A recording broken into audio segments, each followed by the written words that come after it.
Offering my most humble pranams at the lotus feet of Bhagwan, I stand in front of you on this thrice blessed day. In fact, last month when Brother Siddharth was speaking to me about Samarpan, one of the first things which struck me was the fact that it looked as if only the other day we started Samarpan. At least I for one felt that we have attended just a few sessions of Samarpan. And lo and behold, 1 year has passed by. As we have seen in the video, we had so many golden moments of reminiscing about Swami and our experiences with him. Today is thrice blessed day in the sense that today is the Mahasamadhi day, which we are actually observing as the Aradhana day. Today is also, as the brothers have said, today is also the Samarpan day, and coincidentally happens to be the first anniversary of the Samarpan Karikrams which we have started in Dharmakshetra a year ago. Brothers and sisters, 5 years ago, on this day, Swami chose to leave his mortal coil. I happened to be working in Bangalore at that time. I reached Bangalore. I reached Prashanthi Nilayam towards the afternoon. And the scenes and the emotions and the way in which devotees reacted there is something which is etched in my memory, which I shall not forget for a lifetime. And I take it. In fact, when Brother Siddharth was speaking to me last month, I was telling that since I am traveling, I'll try and be a participant in this Samarpan Karikram in April. Little did I know that I'll have to speak on this day, which happens to be Swami's Mahasamadhi day, which we are observing as the Aradhana day.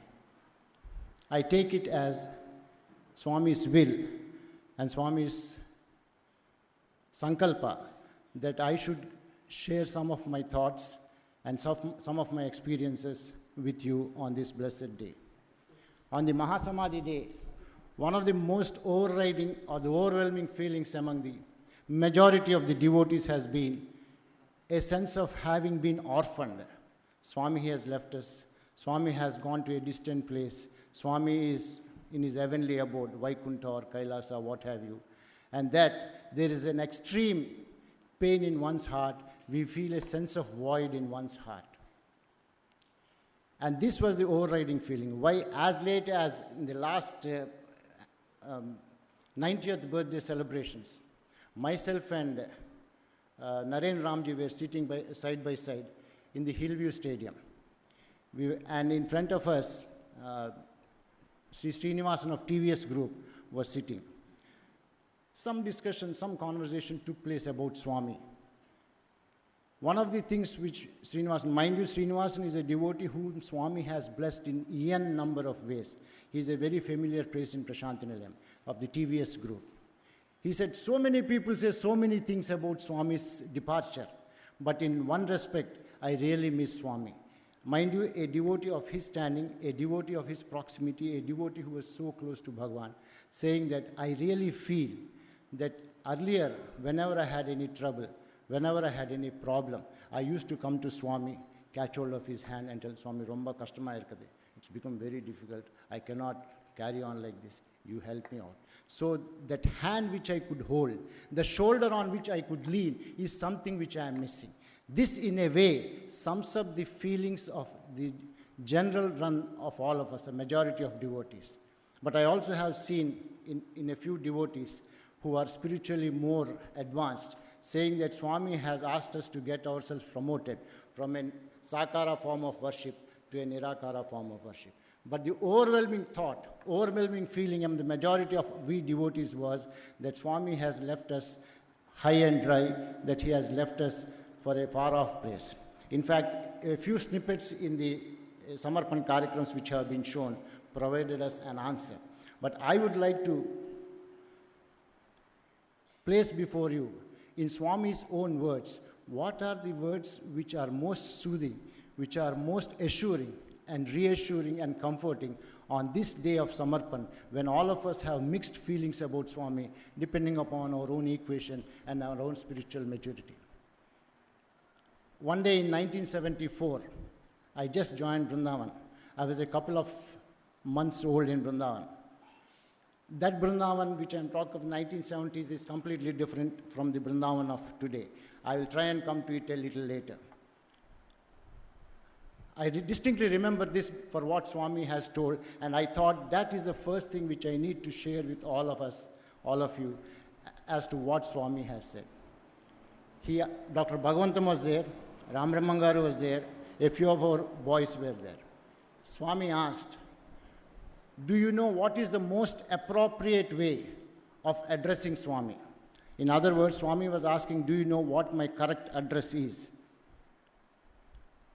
Starting with Dr. Bhagavantam, Ram Ramangar and few of us, we said Swami, Bhagavan, Deva Deva, Sai Deva, Sai Mata, so on and so forth. Swami was not satisfied. He went round the room. He was not satisfied with the answers. He nodded his head like this.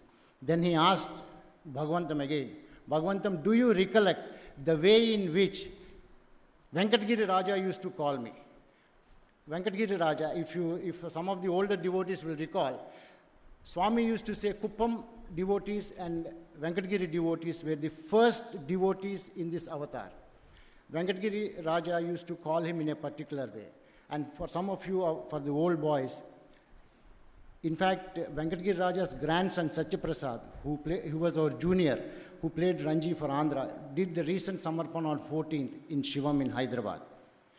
So Swami was asking, do you recollect how he used to call me? And Dr. Bhagavantam was just thinking. Swami then immediately interjected. He always used to call me as my dear Atman. It seems whenever he used to address Swami, he used to say, my dear Atman. Brothers and sisters, we all know, for such of us who are with Swami, who have seen Swami, the Swami is a very effulgent figure, a radiant figure, always exuding Ananda. His body was full of energy and he was full of Ananda. He was an Ananda Swarupa. But when he mentioned this particular point, that he said, my dear Atman, that is the correct address, that is the fundamental truth you should know of me. At that point of time, and subsequently 2-3 times I do remember Swami mentioning about this point in Prashanti Nilayam. He was much more radiant. He was I think, Paramananda Swarupa. We could not, and now I recollect in my mind's eye that I have never seen Swami so full, so overjoyed. In other words, Swami feels so happy when someone addresses him in the correct way. So he said, I am my dear Atman. That is the correct way. He said, that is the way in which you should actually visualize me, in which you should pray me. Some of us would have seen, in the olden days, when Swami used to give interviews, some of the devotees asked him, Swami, when you speak to us, you tell us of your innermost thoughts, you tell us of our innermost actions, some of the things which nobody knows. How is it? Do you enter me at that point of time, then see within me, and then come out and then explain? Swami said, there is nothing like exiting and entering business. I am always there. You cannot think without me. In so many words he had told us through the years. In fact, he mentions to us in various discourses of his that there could be a fraction of a millimeter distance as between the eye and your eyelid, but insofar as you and I are concerned, that is what in one of the slides it has come. You and I are one. There is no difference. In fact, there is no way in which you can say that I am different from you. So I think in the context of Samarpan, the true Aradhana to Swami would be to realize him, to visualize him, to pray to him as our own Atma, as our own consciousness. Next, in the context of Samarpan, Brother Siddharth did mention a few things about Samarpan. In fact, as he was speaking, I was trying to recollect. Swami in 1975 did a summer course. It was not a conventional summer course. That summer course was done exclusively for Vrindavan students. Very few outsiders were called. In that summer course, Swami talked in detail about Samarpan, how to go about Samarpan. Swami said, Samarpan or to offer is the first step towards Sharanagati, complete Sharanagati. And in that summer course, he started by starting about the body. Patram, Pushpam, Phalam, Toyam. Swami always mentions this. And when he used to become very technical, he used to talk about verse 26 of chapter 9 of Bhagavad Gita. And Swami used to say that when Krishna said Patram, Pushpam, Phalam, Toyam, he was never talking of the externalities. He was talking of your own being, parts of your own self. He started that summer course by saying, Deham nichinadu enduko telsa. Do you know why Deham, that is body, has been given? Then Swami said, Patram is your own Deham. Body is your own. Your body is the leaf which you have to offer to Swami. Then Swami answered the question by saying, Paropakardam idam seriram. Paropakaram idam seriram. The body has to be used for the service of the divine, for the service of the fellow being. In Swami's own words, when he is residing in our own hearts as our own Atman and as our own consciousness, a service to others is actually service to Swami. So he said, the way to offer patram, that is leaf, your body, is try and be in the service of other human beings. Then next he talked about pushpam. Pushpam is the hruday pushpam. That is, the lotus of your heart should be given. How should it be given? Should it be given on a status quo basis? Swami said no. It should be given bereft of all the Arishad Vargas, Kama, Krodha, Lobha, Moha, Mada, Matsarya. And then the third he said, Phalam. What phalam? What is the fruit you have to offer to Swami? In the summer course, Swami said, the phalam should be that of your actions. Karma phalam has to be offered to Bhagavan. And then Toyam. He said Toyam is not the physical water which Swami was talking about. Swami said that Toyam is basically the tears which well out of your own being when you are lost in the contemplation of the Lord. Swami further asked the question, should this samarpan, should this offering be a periodic activity? Once in a month, is it okay, which we do like what we are doing in here in Dharmakshetra or in Shivam or elsewhere in the world? Swami said, no, it is a lifelong affair. Take, for example, your own body. You will have to indulge in karma throughout your life. So use your body in the service of others. And the karma which you do day in and day out till the last breath of yours, try and offer it to Swami. That is a continuous affair. Likewise, Hridaya Pushpam, Swami said, purification is a continuous process. Your entire sadhana is to see that you get rid of your heart of all the Arishad Vargas. So it is a continuous process. Next, Toyam. He said, at least once or intermittently, if you are able to experience the ecstasy of the Lord in communion with you, that if you offer me, that is of utmost sacredness. Swami has gone on record. In fact, he has, in that summer course, I remember. Why I remember the summer course very vividly is, Swami, it was a summer course only for Vrindavan students, and I happened to be a part of Swami's entourage. I was blessed by Swami to be with him in his personal entourage. So I remember these things very, very vividly. So the point is, in the context of Mahasamadhi Day, the fact that Swami is our own Atman, our own consciousness, in the context of Samarpan, that we should actually offer our parts of our own self. That's what Professor Nanjunda, in a slightly different way, he said, offer yourself completely, without any condition, to Swami. Actually, he was meaning the entire, all the parts of our own self. Now, with these two thoughts, basic thoughts which I thought I should share with you in the context of the significance of this day, let me share a few of my experiences which I had with Bhagavan. If anybody wanted to look at a person who is a product of Swami's grace, not 100%, but 200%, it is this person whom you are seeing. It is a matter of recorded fact that Swami has given me 7 rebirths in this life. 7 rebirths. 7 times the doctors have taken me for almost dead. 7 times Swami revived me. At least twice I have experienced Swami physically in an ICU in Hyderabad. I will try and play some of those experiences before you. Now, before I go on with the experiences, I think it would be worthwhile to just think over as to what are the lessons taught to us by these experiences. First and foremost, Swami's Sarvantaryami Tattvam. Sarvantaryami Tattvam means that he is divine, that he is omniscient, omnipresent, and omnipotent, is something which gushes forth in all these experiences. As I narrate these experiences, as the previous speakers have narrated, you will find that in every experience, Swami proves, if at all confirmation was required, if at all reaffirmation was required, he provides us a clue that he is omniscient, omnipresent, and omnipotent. The second lesson which I personally draw is, Swami used to always converse with me in Telugu. Telugu is my mother tongue. But many times I found Swami's words difficult to understand. And you understand Swami's words only after certain effects of time, after a year or two, when those things actually come into our own, this thing. The reason is the frame of reference with which Swami uses these words are completely different from what we understand. Swami tells in a divine frame, in his own frame of reference. We fail to understand that frame of reference. But Swami either tells personally or through our experiences proves to us subsequently that this is what he meant. I will tell a couple of those examples which have happened with me. Then, Swami's words always come true. I can give you a few examples of our own old boys, where Swami has uttered a word. At that point of time, in our ignorance, we thought Swami was speaking out of context, but that word or words played out in the lives of those individuals. In fact, in a couple of examples, I know 25 years after Swami has uttered that word.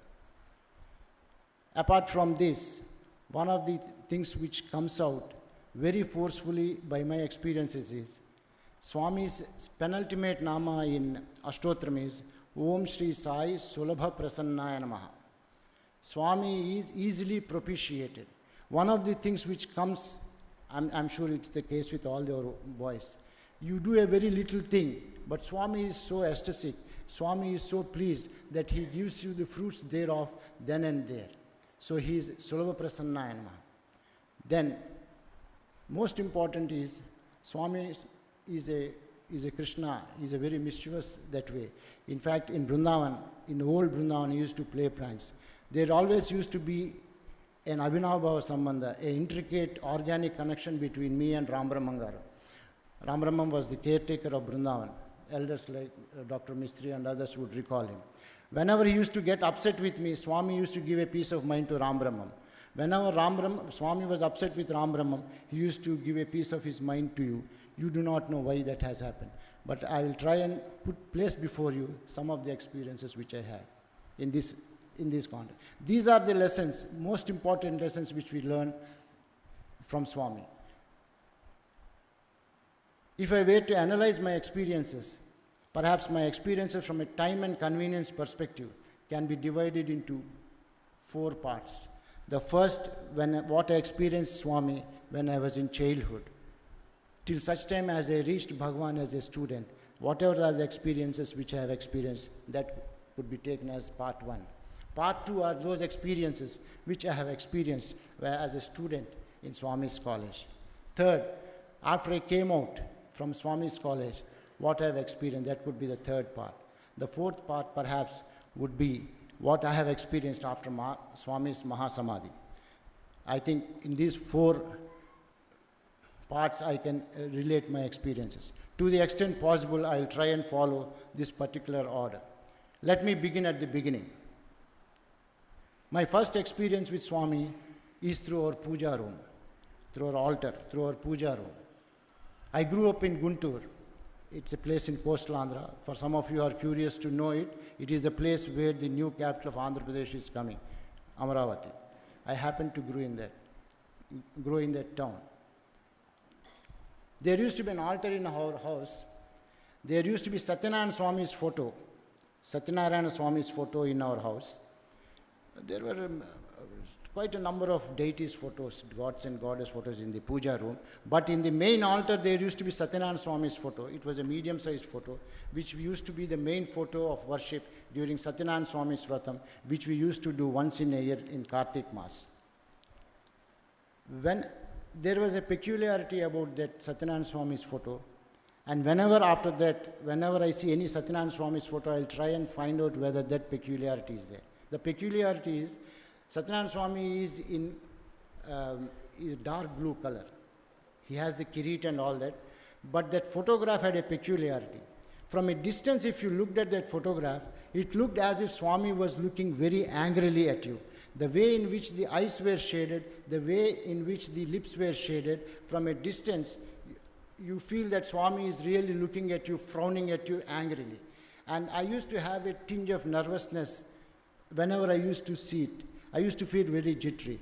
And the jitteriness continued for quite some time, and that used to be increasing whenever I used to approach the altar, because my mother used to keep the sweetmeats down below in the place provided. So whenever you go to pick up the sweetmeats, I used to look at that photo and feel a little jittery, and I used to feel that he's really looking at me in a very angry way.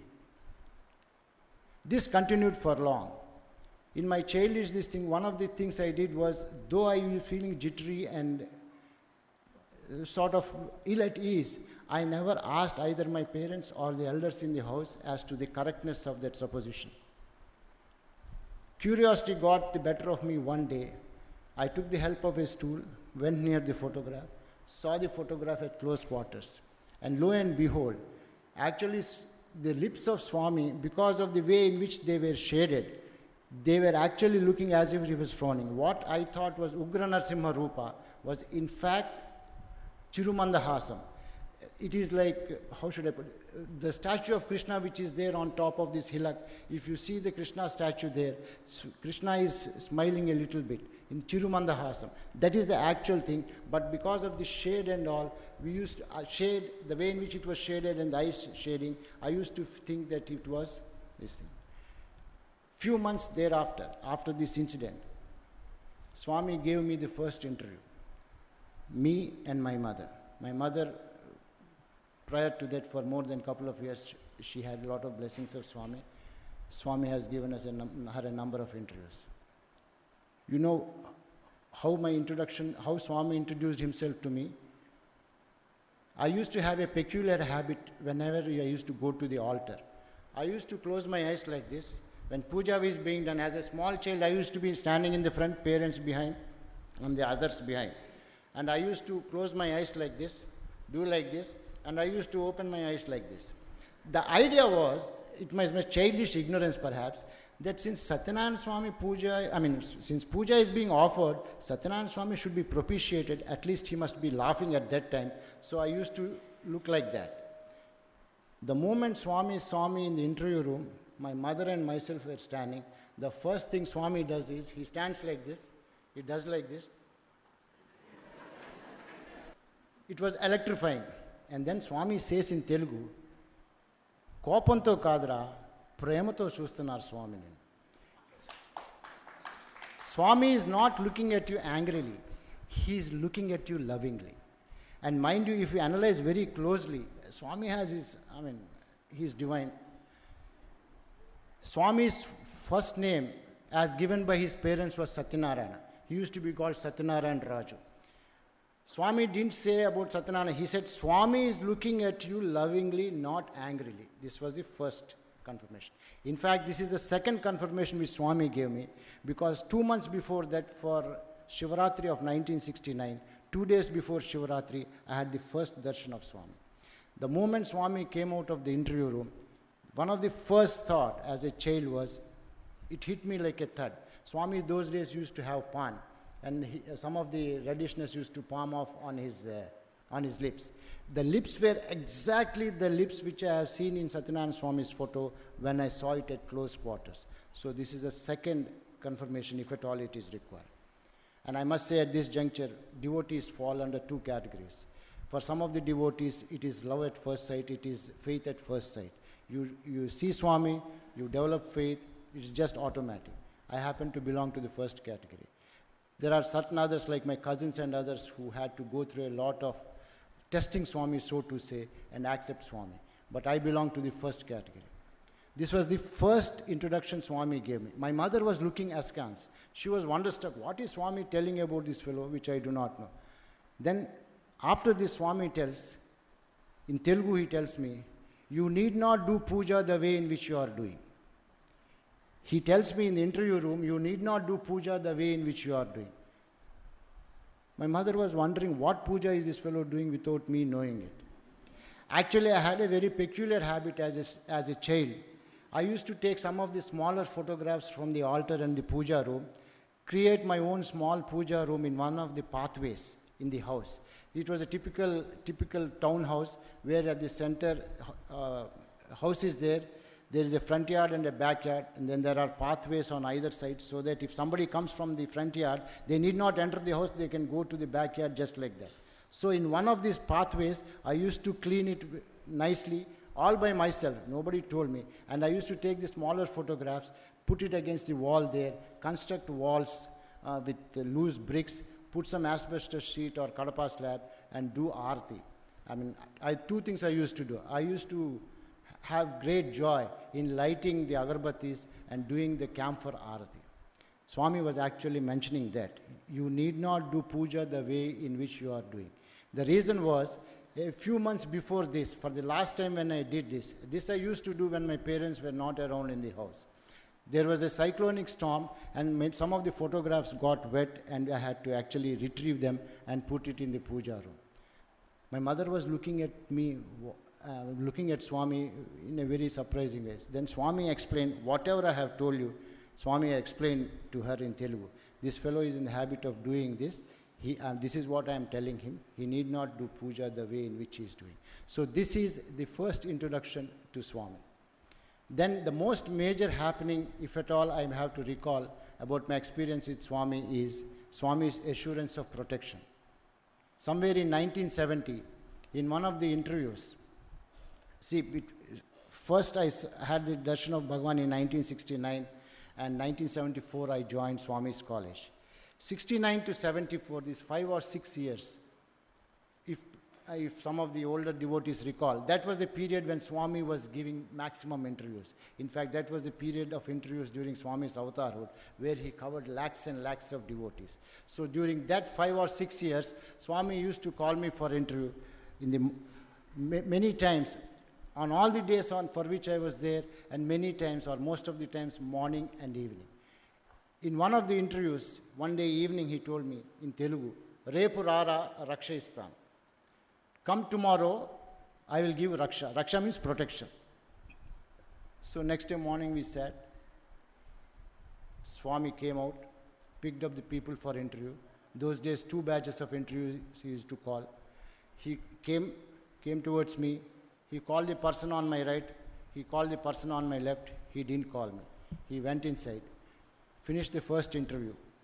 And all the old boys would be knowing. When Swami used to finish the interview after the first batch, Swami used to stand facing the main Gopuram gate. He used to stand there on the doormat, which is opposite the door, just in front of the door which Swami uses for entering the Simhasan. Swami used to stand there and used to guide people outside. So I was sitting against a neem tree, which was at that time it was all sand, and this neem tree is in the place where now Swami's bell is rung when Aarti is done. Around that place, towards the gent side, there used to be a huge neem tree. If you sit against that neem tree, you could see Swami exactly. The moment he comes out, you are just in Swami's line of vision. So Swami saw me, I caught Swami's eyes. Swami said, like this. So I went, sat as the last person for the second batch interview. Then Swami called all the second batch interview. That was the last batch. So I was the last person to enter. If you are the last person to enter interview room, you will be the first person whom Swami will encounter when he closes the door and turns around. So he looked at me. He said, "Evaru pilcharu? Who called you?" I said, "Swami, you called me." "Enduku vachavu? Why did you come?" See, actually, subsequently I heard and from many devotees and even through Swami at the divine level knows everything. But at a human level, he will ensure that in some cases, depending upon one's karma, he makes it a point that we should ask Swami what we require in our life. So perhaps I required protection. So I told Swami, Swami, you only, in Telugu I told him, Swami, you called me yesterday and told me that you will give me protection. That is why I have come. These are the words which I said. The moment I said this, Swami, this year, he, with his left hand, he caught hold of my right ear. He pulled me to him thrice. All the 3 times, my forehead touched Swami's forehead with a little bit of air. 3 times he pulled me towards him. And while he was doing that, he tells me in Telugu, Ippude kadra, jeevitantam rakshistanu.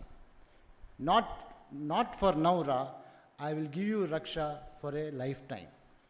And brothers and sisters, from that day in 1970, 46 years, my life has been a continuous saga of Swami saving me. You take any aspect of your life, personal, professional, family-wise, financial, social, you name it, in every respect Swami saves you. And I'll try and narrate a few of those experiences with you. And at this juncture, I cannot but echo what Dr. Mistry or Mistry Sahab always mentions. Many times we travel in the car from the city to Dharmakshetra. At least once in every trip he says, Bhaskar, if not for Swami, I don't know what my life would have been. Swami's hand is visible at every major step in my life. Without Swami, I cannot think what my life would have been. In a way, what Mistry Sahab says not only holds good for him, not only holds good for us, but it holds good for everybody. It holds good for everybody.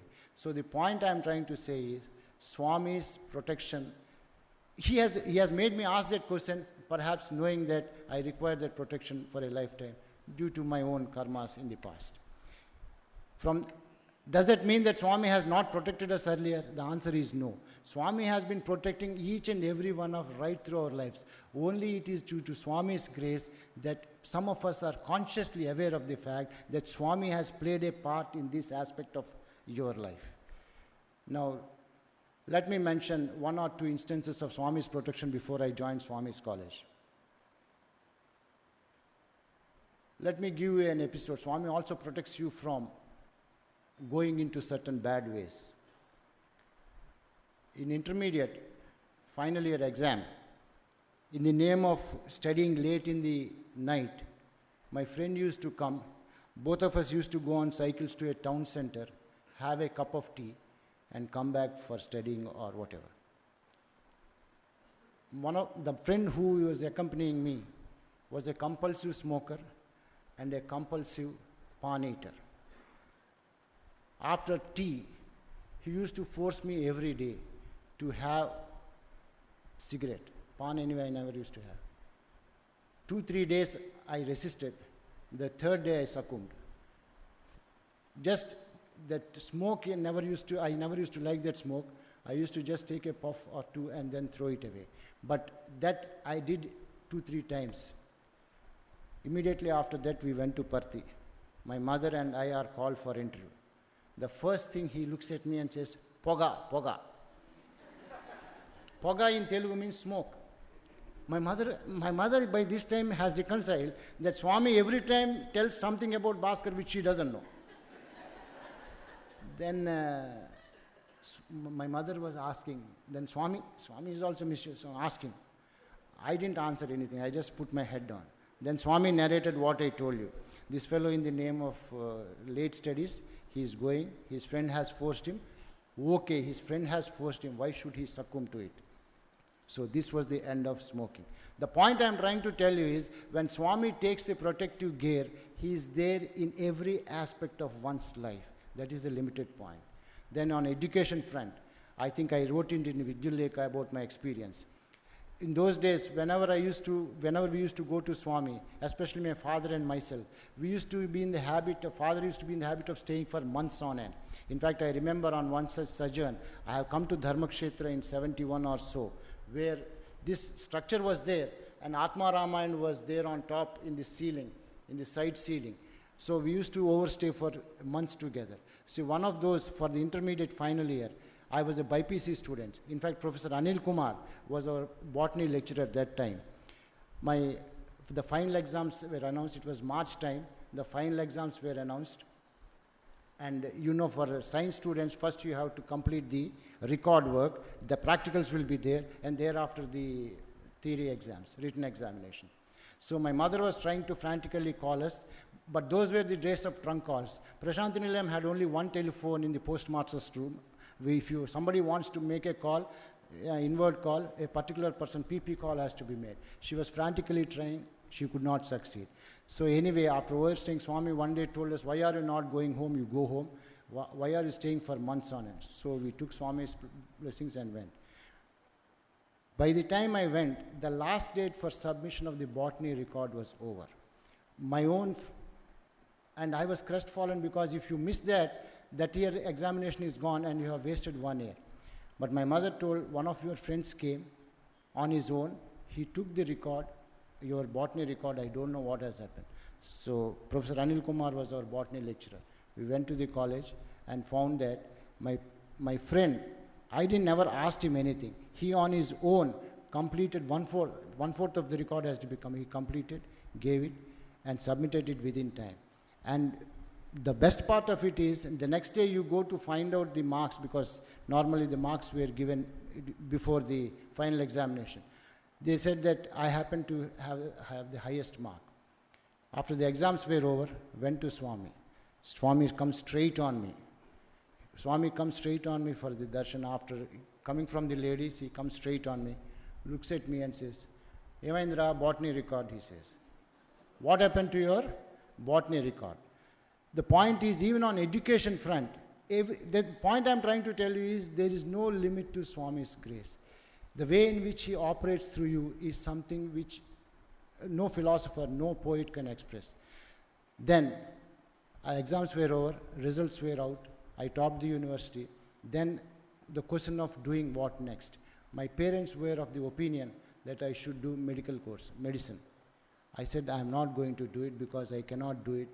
I am a person who, if I see blood, I am just put off, and I cannot see other persons suffering. I won't do it.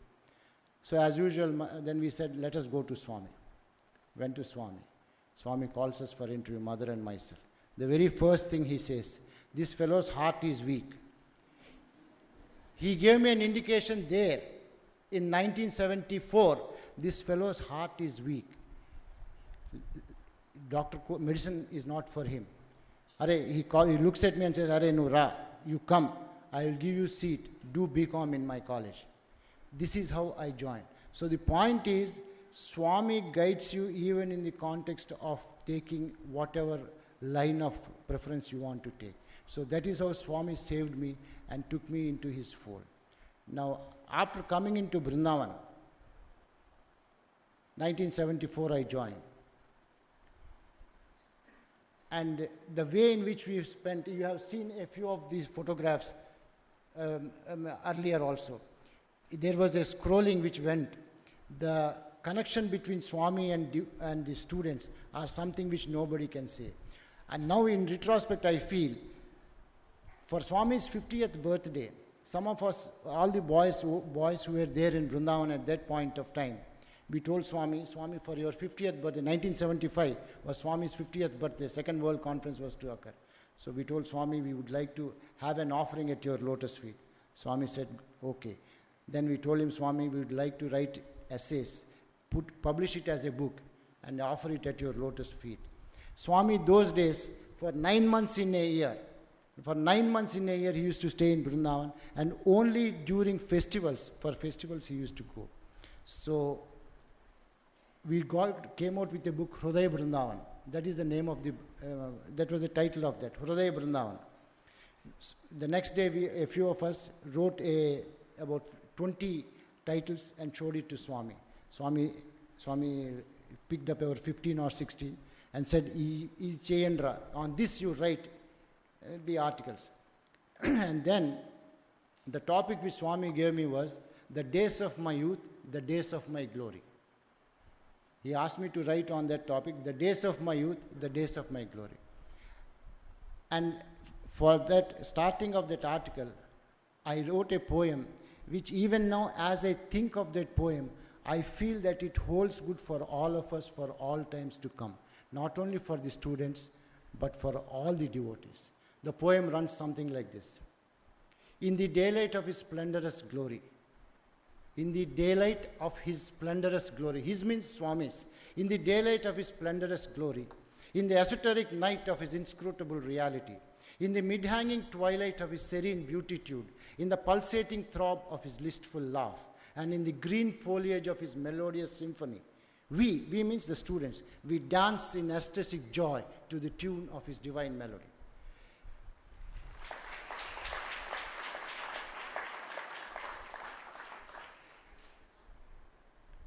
It is not hyperbolic. Based on my own experiences for that 1.5 years, I wrote that. And now as I sit and think, and as I ruminate, in the run-up to this program, one of the thoughts I was thinking was, how do I summarize my student life? I think there is no better way to summarize than this particular thing. I just would like to repeat it, and I think Swami has made us live every word of what I have said. And the proof of that came when Swami went 1 month before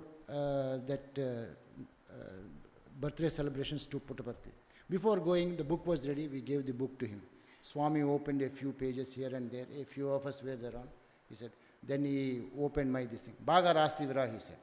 Baga Rastivira means you wrote well. So the poem is, and I mark my words, these things I am sure if you ruminate over, this would hold good universally for all our students. The poem, I'll just repeat it for the sake of repetition and then tell a few of my other experience. In the daylight of his splendorous glory, in the esoteric night of his inscrutable reality, in the mid-hanging twilight of his serene beatitude, in the pulsating throb of his listful laugh, and in the green foliage of his melodious symphony, we dance in ecstatic joy to the tune of his divine melody. This is absolutely true. If only it will be true for all the devotees if only you were to close your eyes and ruminate upon. Then, the number of experiences which we had when we are with Swami, I'm sure all the old students would be witnesses to that. Many times Swami, while you are sitting like this, suddenly with Swami you should be very careful. Every thought you should be very careful because suddenly the mind pops up with something and Swami suddenly asks you a question. Arey, what is this? Why are you asking me this question? One day I made a foolish thought came to me. Swami went outside in Vrindavan, in the Sai Ram shed. He went for darshan in the morning. There was one person on the wheelchair. He was trying to frantically catch Swami's attention, and from his facial features you could make out that he was really sort of completely trying, he's completely at odd with himself and he was trying to desperately catch Swami's attention. Swami didn't even look at him. He just walked off. At that point of time, a thought came to me. I was standing inside Vrindavan, now the Trai Vrindavan gate, somewhere there. Why is it not Swami looking at him? At least you could have looked at him. That fellow is so frantically, this thing. Swami came to me straight on. Neekem telusra karma siddhantam gurinchi, he said. Neekem telusra karma siddhantam gurinchi. What do you know about the karma theory? Subsequently, I heard so many stories about the gentleman. I don't want to say. But the limited point is that when you are with Swami, you should be very careful. It had happened to be innumerable number of times. Suddenly Swami says, why are you asking me that question? Even as the thought is progressing in your mind. So you need to be that much more careful.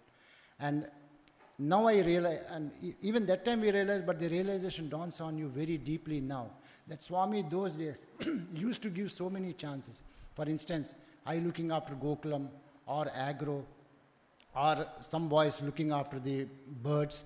Those days Swami used to actually take rabbits, peacocks, different types of birds. And Swami used to give chances to these students. And Swami has gone on record, all these things I am doing so that I can give you chances. In Gokulam, Swami used to come day in and day out. He need not have come. It is only to give us chances to be with him that he has done what he has done. Then a couple of examples about Swami's omnipresence. One day, in fact, I think towards the later part of the talk, in case time permits, a couple of letters among the letters which Swami has written I have put it on the display. Time permitting, I will try and tell a few things which actually Swami told, which is also used in the context of Samarpan. Later on, I will try and put it. Swami's omnipresence. One day I went from the hostel around 3:34, around 4 o'clock time, 3:45. I went from hostel to Brindavan, in Brindavan to the Gokulam. Those days, Brindavan was really completely of green foliage. In fact, the beauty of Brindavan there used to be flame of the forest trees all across. From the pathway to the main entrance of Trai, there used to be those huge flame of the forest trees. And in full bloom, it looked as if Swami was just playing hide and seek. He used to come out of that trunk and this trunk. So it used to be like idyllic Brindavan. The Brindavan nowadays is slightly different in that way. So I went from hostel to Gokulam. As the moment I reached, and that time Gokulam was behind Swami's Trai. Swami's Trai was not there. Swami's old palace, that was called Mohan Palace. Swami actually acquired it from a mica mine owner of Nellore, Mohan Rao. He was a great devotee of Swami. I went to Gokulam. Somebody tapped me and said, Swami is calling you. Those days, old boys may recollect. There is a door which you can enter Swami's upstairs from behind, from the backyard. There is used to be a wooden staircase. So I went up. There is an L-shaped corridor upstairs. The moment you enter, Swami is on the right-hand side, sitting in the dining hall on a swivel chair. And Swami's habit was he used to sit in such a position that he would be able to see the boys, whoever are standing there. So I went up. Swami was looking at me. I went up. "Ekkadi nunchi vastunavara?" he said. "Where are you coming from?" I said, "Swami, I am coming from Gokulam." "Atla kadra, not that way. Where did you come from?" I said, "Swami, I came from hostel." "Atla kadra, ela vachavo cheppu. You explain how you have come." By that time, I was seeing the people's faces around. I distinctly remember that time Sudarshan, Radha Krishna was there, Tarun was there, Mrs. Ratanlal was there. I could make out from their faces that something was happening, which I didn't know. Then Swami, I said, "I came from hostel." "Atla kadra, not that way. You explain how you came from hostel." So then I explained, "Swami, I came out of the hostel room, climbed down the 2 staircases, came down, came to the entrance of the hostel and went to this thing." "No, akkada em chesavu nu cheppu. What have you done during that time? You tell me." I said, "Swami, I just walked on this thing, crossed Principal Narendra's room, and then came to this side gate." Then he stopped me. "Did I not tell you that he's entering through the side gate?" It seems the story is there was some talk of omnipresence, of Swami's omnipresence at that point of time. If you recall, during that time, Swami has saved one elderly couple when they were traveling in a railway compartment. Fire broke out because of a short circuit in the fan. Swami went there as an electrician and actually saved them. In that context, there was some discussion about Swami's presence. Then Swami said, it seems, "Meer ila anukuntarappa, you think that Swami is in the dining hall, that he doesn't know anything." For instance, Bhaskar has just started from his hostel room. He came to the first floor, came to the second floor. He walked on the cement path. He crossed Narendra's room. In other words, Swami was giving running commentary as I was walking towards that. He has crossed the porch. He has gone past the first mango tree, second mango tree, third mango tree, entered Gokulam. You go and call that fellow. So the point which Swami proved was that he is omnipresent, that he knows everything on real time. But this is the external story. The internal story is something different. This is, Swami, when he used to come to hostel, he used to take one matchstick and light all the five wicks. With one act, Swami achieves multiple objectives.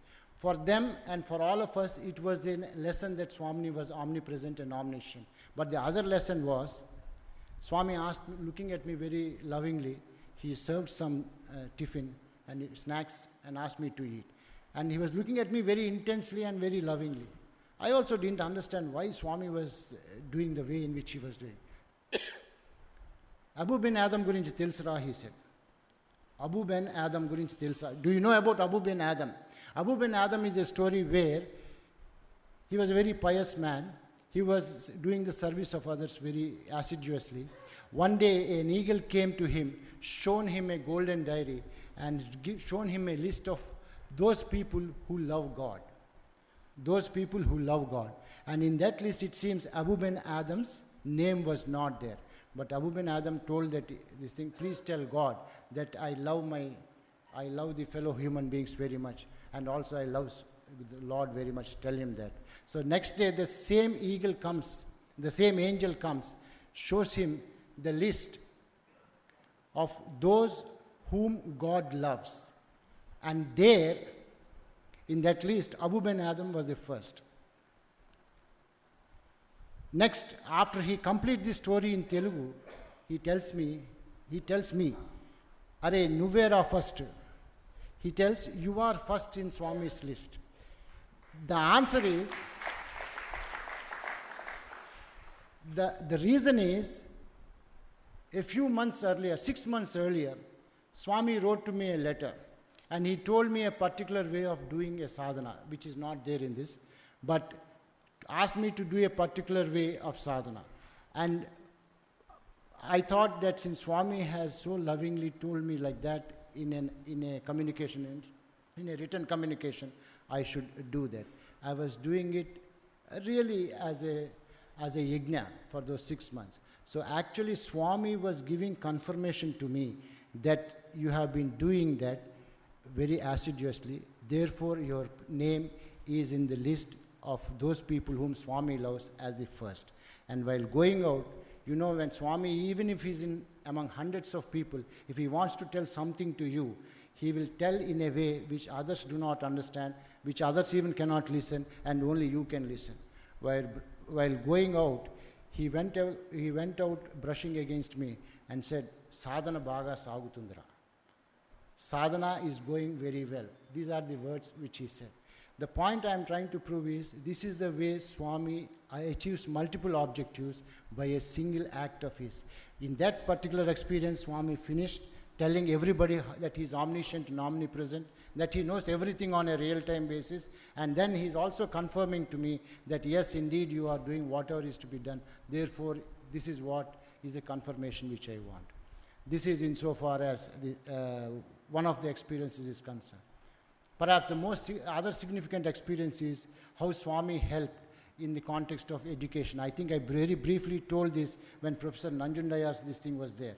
After Professor Nanjundaya gave his talk, I was just mentioning this particular incident because I thought this was something which was very close to Professor Nanjundaya and Hanumantappa those days.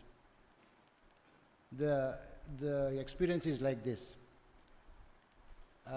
Early morning, 3:30, normally we used to get up those days, do the milking of the cows. By 6:30 you finish off the work, then do your other duties. By 7:30 you are ready. By the time Swami comes out, you are ready for Swami.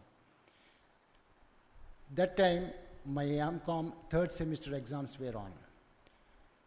Early morning, the moment I got up at 3:30, Ramramangaru came to me and said, Bhaskar, there was rain last night. Why don't you go and till the land?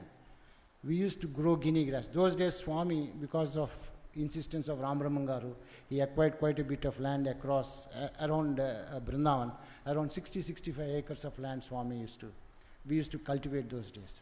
Swami, Ramramangaru said, Bhaskar, it has rained, why don't you go and till the land? I knew came out and saw that actually rain was not that much. Unless the rain is sufficient enough, at least 2-3 inches the land gets wet, you cannot do the cultivator. It is very difficult to till the land. But I didn't have the heart to tell him, because if you tell him, he's a person who gets upset. He becomes blood red in his eyes and he goes upset. So I said, let me not upset this gentleman. Though I had the exam, I didn't have the heart to tell him. So I took the tractor after the morning work. Around 6:30 I went, started tilling the land. Because it was very hard, it took me quite a bit of time. It was around 10:30, around 11ish. By the time I finished around 4 acres of land, then somebody comes running to me and says, Swami is calling you. So I ran, finished my bath, went up, ran. And while going up, in Vrindavan, there is a staircase room where boys used to stand there. While running up, I saw Shivaram, one of my classmates there. I know that it was a costing exam, but I didn't know whether it was costing 1 or 2. I just asked him, and mind you, I was under the impression that I can do the reading that day morning, but I could not do. I asked him on my way up. I ran up because I was already late. What is the exam? He said, costing 2. Yeah, so I went up. Swami, the moment he looked at Ramaramangar was there, he said, Mi tata means your grandfather. He does all such things only. Why are you tilling the land till this time? Your exam is at 1 o'clock, he said. Swami paraled. Yenti exam ivala. What is the exam today? In my hurry, in Telugu, I said, Swami, costing 2 anta. It seems it is costing 2. Swami was visibly upset. He said, what do you mean? Nikentra, exam goda ento telida? Swami, em parale Swami. Tinu, he said, he served some food, said, eat. We took food, take namaskar, and then he said, you take Mrs. Nathalal's car and go. So we took Mrs. Nathalal's car. And mind you, what I tell you is exactly what has happened. Sitting in the car, I was driving, and I was asking, Bhai, please tell me what are the main chapters in that exam, in that paper. My friends, they were telling, this is a chapter. So as and when that chapter came, we used to, because we were students at that point, I used to say, okay, if this is the came, those days the pattern of exam used to be 1 theory question and 1 problem used to be there in every question. So I said, probably this sort of a theory question will come in this chapter, and this could be the probable sum which may come. Then we went on like that. A few chapters, mind you, we were just discussing like that. And in a few chapters, I said, probably no question will come like this. Finished off, went to Central College, parked the car, went inside, took the exam sheet. You may or may not believe, the examination paper was exactly in the form in which we discussed. Somebody may say that it is the hard work of this thing, but that is Swami's grace for you. And Swami's grace for you becomes all the more evident 20-25 years after, when Professor O.R. Krishnaswamy was the head of the Department of Commerce when we were the students. He met me somewhere in 1990s. I lost touch with him after I came out of the college. He meets me in Prashantinalayam. He looks at me, and he was a very great soul. He looked at me, he embraced me, cried, he was in tears like if I said, sir, what are you doing there? Then he said, Bhaskar, you know what? The record which you hold for the highest marks in all the subjects, in all the 4 semesters of M.Com is still a record in Bangalore University. Now, somebody may say that you have done very well because of your this thing, but this is what Swami's grace is. Swami's grace sees you through and through and through. Now let me give you a couple of my own experiences of how difficult it is to understand Swami. In Telugu, if he speaks also, it is very difficult. My maternal uncle, my mother's younger brother, met with a serious accident. He was fatally ill. He had a brain damage, brain hemorrhage, and he was in a serious condition in hospital. This was in 68 end. My mother went to Swami. Swami gave her interview, gave her prasad, and told, "Em parvaledu, vaadu na దగ్గరికి వస్తాడు. Emi parvaledu, not to worry, he will come to me." What Swami said was, he will come to me. So mother came, gave the prasad. We were all very happy, but after 45 days he passed away. Then after the ceremonies were over, our entire family, including grandfather and all of us went, grandfather's family and all of us went. The first thing, he saw grandparents and my mother. Cheptine, I told you, he will come to me. He has come to me. He is happy. See, what do we understand in a human way? That is why I said frame of reference is completely different. What do you understand when somebody is not well, you think that when Swami says he will come to me, you think that he will physically get okay, and then he will go physically to Swami, take Swami's blessings. That is what you think. But the way in which Swami said was, he will come to me, and he has come to me indeed. This is the way. Then, another incident to tell you how difficult it is to understand Swami's words. In fact, he was one of our old students. He is Ramakoteshwar Rao. He is a landlord actually. He is a lawyer by upbringing. He and me were doing Gokulam work.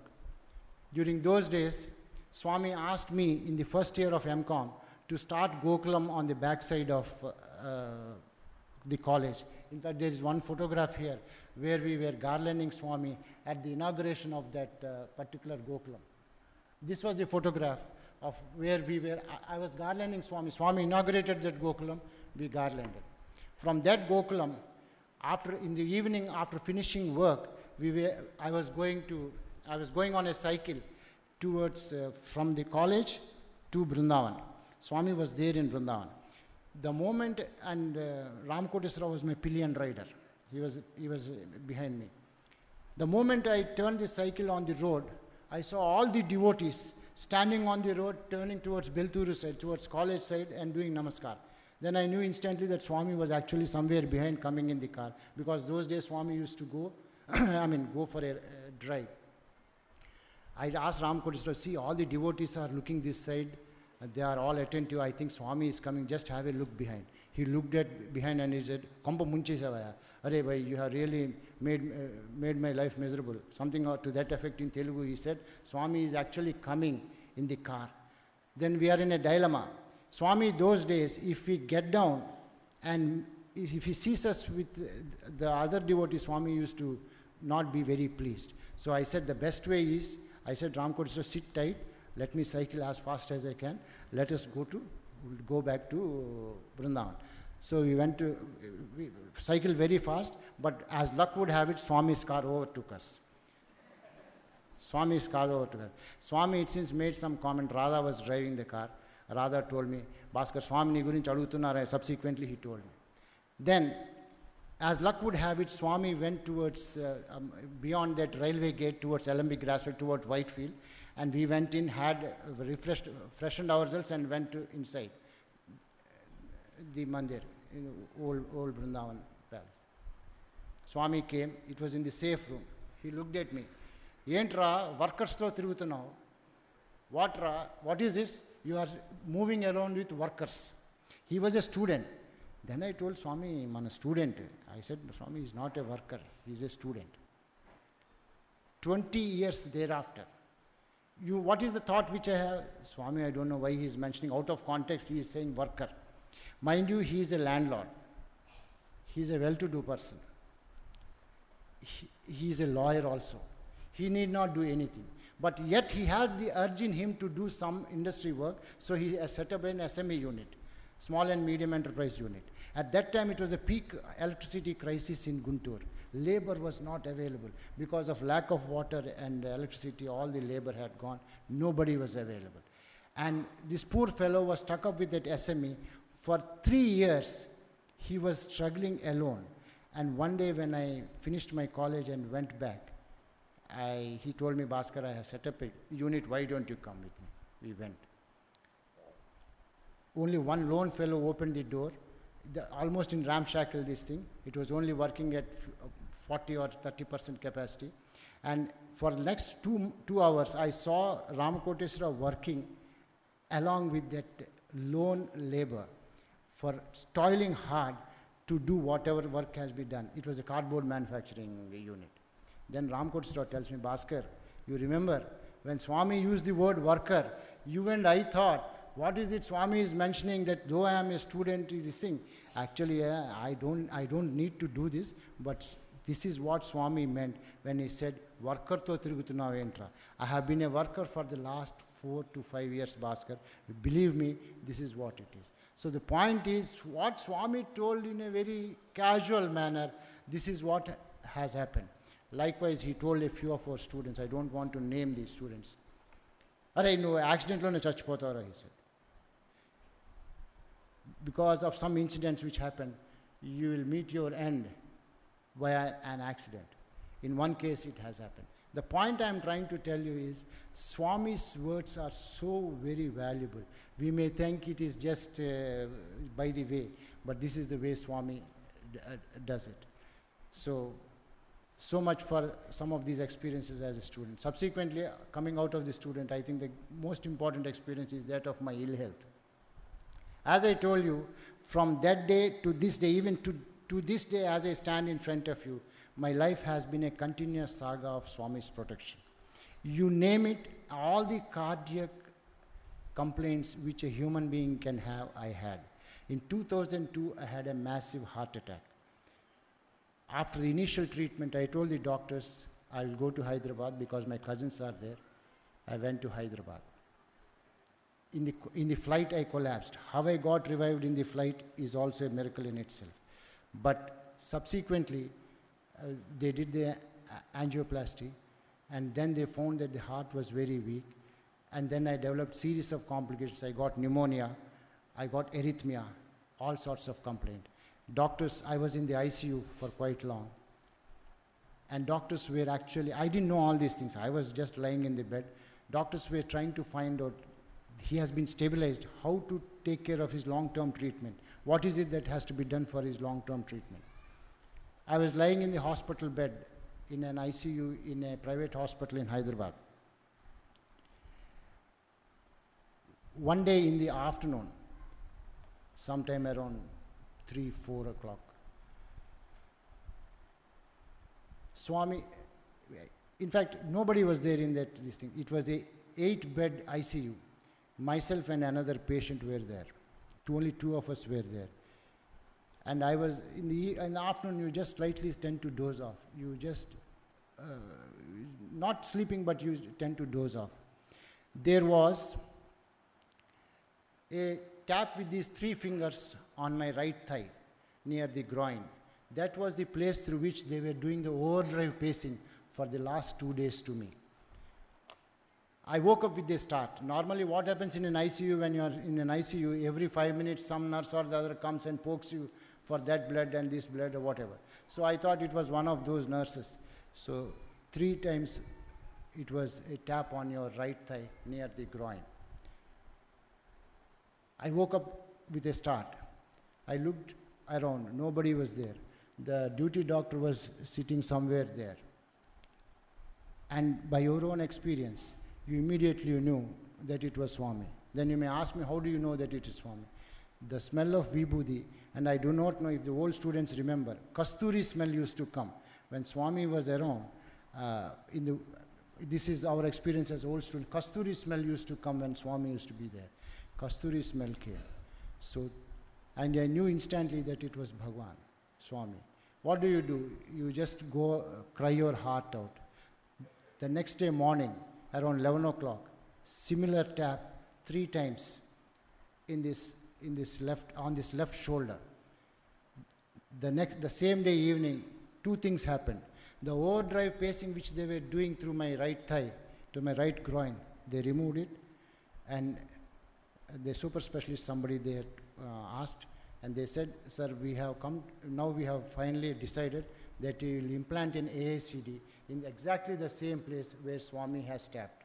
So, and even on the second day, the same way, Swami's Vibhuti smell and Kasturi smell comes. And then, one of my cousin's son was studying in Vrindavan at BCom final year. And Swami told him, Bhaskar is out of danger, everything shall be okay, after that particular incident. This is just to tell you that Swami takes care of you. Why he has done what he has done, only the Lord knows. So therefore, this is the way in which Swami actually saves us. If we go on, I think we have time? 2-3 minutes. If you go on, there is no end to Swami's experiences. Then let me tell you one experience after Swami's Mahasamadhi. This happened a few months ago. I wear 2 lockets which Swami has given me. Swami has given me this ring in 2006, January 2nd.